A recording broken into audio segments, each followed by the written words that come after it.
ফাঁসিয়েছেন, সঞ্জয় রায়কে ফাঁসানো হয়েছে, আসল যারা খুনি তাদেরকে আড়াল করছেন মুখ্যমন্ত্রী আপনি।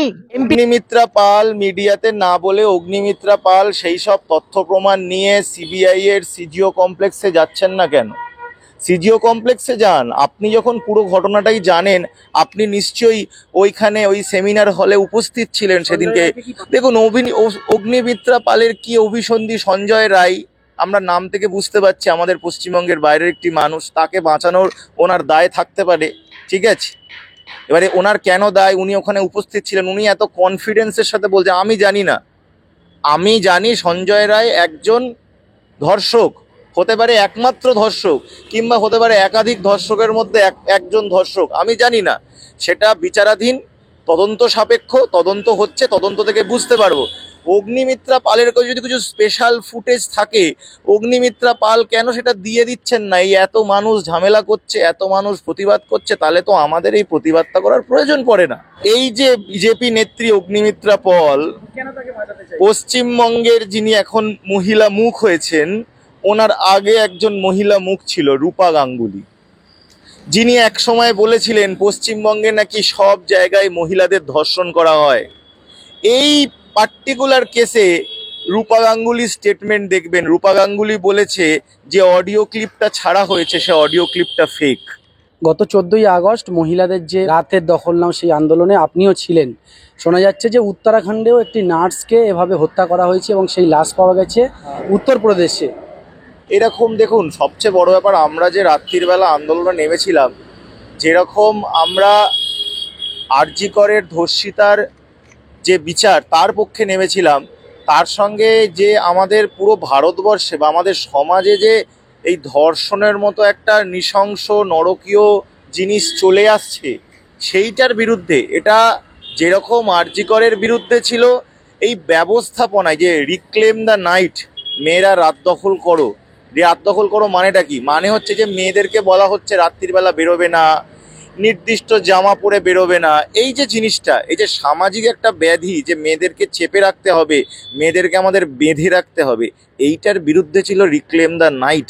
এটা কোনো একটি ধর্ষণের জন্য শুধু না, এটা এই ধর্ষণ নামক এই বস্তুটি যে সমাজে আছে তার বিরুদ্ধে। সেটা অবশ্যই এই ধর্ষণটা আরেকবার আমাদেরকে দেখিয়ে দেয় সমাজে এখনও এরকম আমাদের নরকীয় পিশাচরা ঘুরে বেড়ায়, যারা মানুষকে তারা তাদের তাদের এই ভয়ঙ্কর চোখ দিয়ে দেখে, এবং তারা যে কোনো জায়গায় যে কোনো পর্যায়ে যেতে পারে যেখানে সে খুন করতে পারে। এরকম ঘটনা প্রথম নয়, ভারতবর্ষের সর্বত্র হচ্ছে, সর্বত্র হচ্ছে। আমাদের রাজ্যে সিপিএম বিজেপি বিরোধী দল বিশেষ করে তারা দাবি তুলেছে যে স্বাস্থ্যমন্ত্রী বা মুখ্যমন্ত্রী মমতা বন্দ্যোপাধ্যায়কে, তিনি যেহেতু পুলিশ মন্ত্রীও বটে, তাকে পদত্যাগ করতে হবে। একাধিক দাবি নিয়ে তারা রাস্তায় নামছে। উত্তরাখণ্ডেও এমন একটি ঘটনা, সেখানেও কি এই দাবি নিয়ে রাস্তায় নামবে বিরোধী রাজনৈতিক দলগুলি, বা বিজেপি কি তাদের মুখ্যমন্ত্রীকে সরিয়ে দেবে? দেখুন, সিস্টেমে গোলমাল আছে, সিস্টেমে গোলমাল আছে, এটা আমরা প্রতিটা ধর্ষণের ক্ষেত্রে দেখতে পাই যে গাফিলতি আছে। কিন্তু এটাও দেখতে হবে যে রিক্লেম দ্য নাইটের মতো একটি ঐতিহাসিক আন্দোলন এই বাংলার মাটি বলেই এটা সম্ভব হয়েছে। এটা উত্তরপ্রদেশ হলে বা বিজেপি শাসিত রাজ্য হলে আমরা কল্পনাও করতে পারি না, যেখানে এরকম লক্ষ লক্ষ মানুষ স্বতঃস্ফূর্তভাবে নেমে সরকারের বিরুদ্ধে এই ধর্ষণের প্রতিবাদে আন্দোলন করেছে। এটা আপনি বিজেপি শাসিত রাজ্যে কখনো স্বপ্নে পাচ্ছেন? এটা আরেকটা জিনিস প্রমাণ করে এই বাংলার মাটি কতটা গণতান্ত্রিক, এই বাংলার মাটি কতটা স্বতঃস্ফূর্ত, কতটা সজাগ। এই জিনিসটা আজকে উত্তরাখণ্ডে হচ্ছে কেন? আজকে আমি উড়িষ্যাতেও দেখলাম যে পেশেন্টকে ধর্ষণ করেছে ডাক্তার। এরকম আরও ঘটনা আছে, প্রতিটা ঘটনাই কিন্তু এক। কিন্তু এখানে দেখা যাচ্ছে যে বিজেপি শাসিত রাজ্যে যখন এটা হচ্ছে তখন মহিলা কমিশন আসে না, তখন সারা ভারতব্যাপী আন্দোলন হয় না।